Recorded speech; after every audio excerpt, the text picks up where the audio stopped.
Tonight, though, Prime Minister Lee Hsien Loong says the government is prepared to tap into more reserves if the COVID-19 situation worsens in the next few months.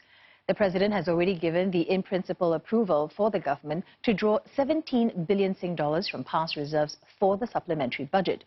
Mr. Lee says the resilience budget announced yesterday was unprecedented but necessary. Tan Si-hui reports.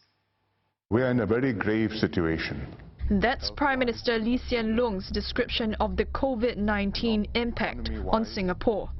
On the healthcare front, he used the analogy of a tide, saying that the tide has not turned and it is still coming in as more overseas Singaporeans return home.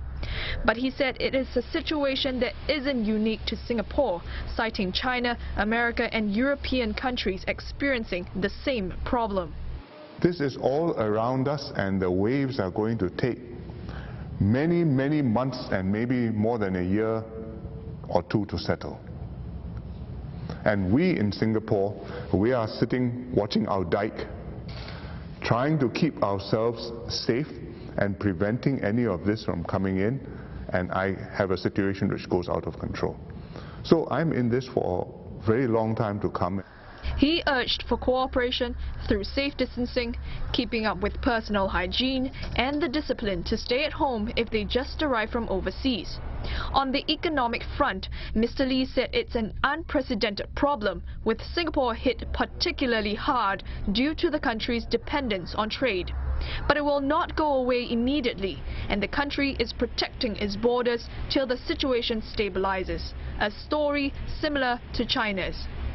China, having brought their cases down to zero, have now, instead of relaxing controls on their borders, have now put up more stringent border protections around themselves because they are dead scared of the COVID-19 coming back into China. And that's all going to affect the aviation industry as well as globalized economies like Singapore. And it's going to last quite a long time. It's not a V-shaped down dip. It's not a U-shaped dip. It's come down. If you're lucky, you can sustain it at a diminished level for quite a long time. If you're not lucky, it will keep on going down, and some pieces are going to have a lot of difficulty just staying in existence. That's why within just 5 weeks after the first budget, a $48 billion supplementary budget was rolled out on Thursday. It's set to support companies, workers and households. Mr. Lee said the situation totally changed within a month, calling for a package that's 6 times bigger than the original budget.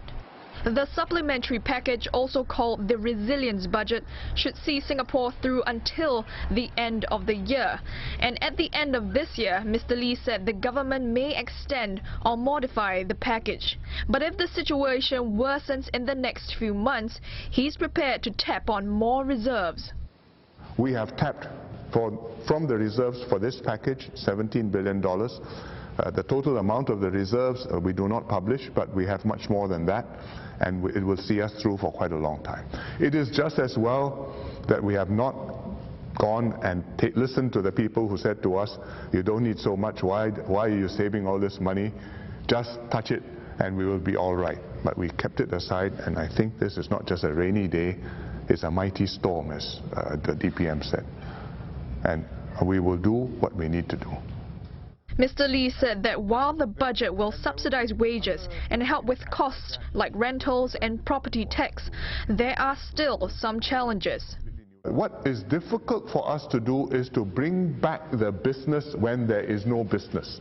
If I have to lock down the public entertainment, then it's very difficult for the discos to operate. It's very difficult if you are a DJ. Where do you get your gig?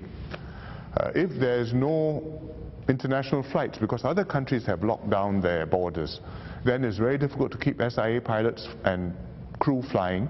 We have to work hard to find ways to redeploy the people who are inevitably going to be, at the very least, underemployed during this period.